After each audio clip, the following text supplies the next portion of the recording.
स्वागत है दोस्तों आपका हमारे एक और नए पॉडकास्ट एपिसोड में। और आज के इस एपिसोड में हम बात करेंगे भारत के दो महान ग्रंथों के बारे में, भगवत गीता और अष्टावक्र गीता।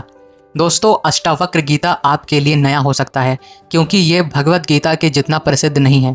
आज के इस पॉडकास्ट एपिसोड में दोस्तों हम जानने की कोशिश करेंगे कि इन दो महान ग्रंथों के बीच क्या अंतर है, differences between Bhagavad Gita and Ashtavakra Gita.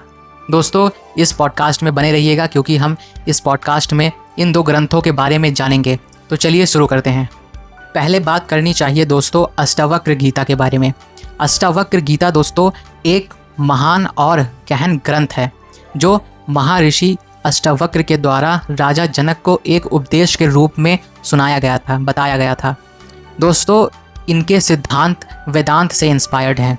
Ashtavakra की गीता आत्मज्ञान को सीधी तरीके से और स्पष्ट तरीके से व्याख्या करता है, बताता है।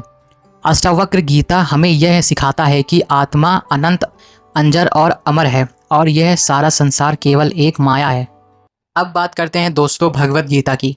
भगवत गीता को दोस्तों करीबन सभी लोग जानते होंगे कि क्या होता है भगवत गीता में। कृष्ण भगवान अर्जुन को उपदेश देते हैं, उनको बताते हैं, कई सारे टॉपिक पर वो अपनी ज्ञान देते हैं, जैसे कर्मयोग पर, भक्ति योग पर, ज्ञान योग पर। ऐसे ही कई सारे चीज़ों पर श्री कृष्ण अर्जुन को उपदेश देते हैं। दोस्तों, अब बात करते हैं इन दो महान ग्रंथों के बीच अंतर की कि क्या आखिर डिफरेंसेस हैं इन दो महान ग्रंथों में। अगर बात करें दोस्तों भगवत गीता की, तो भगवत गीता हर किसी के लिए है। यानी दोस्तों ये एक तरीके का खिचड़ी है जिसमें हर कोई अपना कुछ ना कुछ पा सकेगा। जैसे अगर कोई पॉलिटिशियन है तो उसमें उनके लिए भी श्लोक्स हैं, उनके लिए भी ज्ञान है। अगर कोई क्षत्रिय है जैसे कि अर्जुन, उनके लिए भी उसमें सीख है, ज्ञान है। उसमें कई सारे प्रकार की चीज़ें बताई गई हैं। जबकि दोस्तों अष्टावक्र गीता में ऐसा नहीं है। अष्टावक्र गीता में सिर्फ और सिर्फ आत्मज्ञान, एक सिंगल ट्रूथ के बारे में बात किया गया है। हर किसी के लिए इसमें कुछ नहीं है, इसमें कुछ है तो वो है सत्य। दूसरा जो डिफरेंस है दोस्तों वो देखा जाए तो ये है कि भगवत गीता में हर इंसान अपना कोई ना कोई मतलब, कोई ना कोई मीनिंग निकाल लेगा, लेकिन अष्टावक्र गीता के साथ ऐसा नहीं है। दोस्तों अष्टावक्र गीता में वही आप मान सकेंगे जो उसमें बताया गया है, वरना आप उस बात से या तो फिर डिसएग्री करेंगे या तो फिर उसको मान लेंगे।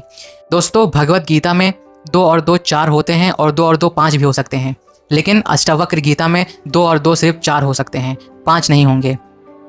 तीसरा जो डिफरेंस है दोस्तों वो है कि अष्टावक्र की गीता में दोस्तों सत्य जैसा है वैसा ही बताया गया है, ना ही उससे थोड़ा सा भी अलग और ना ही उससे थोड़ा सा भी गलत। दोस्तों लेकिन कृष्ण की गीता में ऐसा है कि कर्मयोगी अपना योग का मतलब निकाल सकता है और ध्यान योगी अपना मतलब का योग निकाल सकता है और संसारी अपना मीनिंग निकाल सकता है उससे। ये डिफरेंसेस हैं दोस्तों इन दो महान ग्रंथों के बीच। दोस्तों भगवत गीता में श्री कृष्ण उनके पढ़ने वालों के विषय में भी सोच कर कुछ बोले होंगे, इसीलिए तो दोस्तों भगवत गीता को इतना ज़्यादा पढ़ा जाता है और इतने ज़्यादा कमेंट्रीज भगवत गीता पे होती हैं।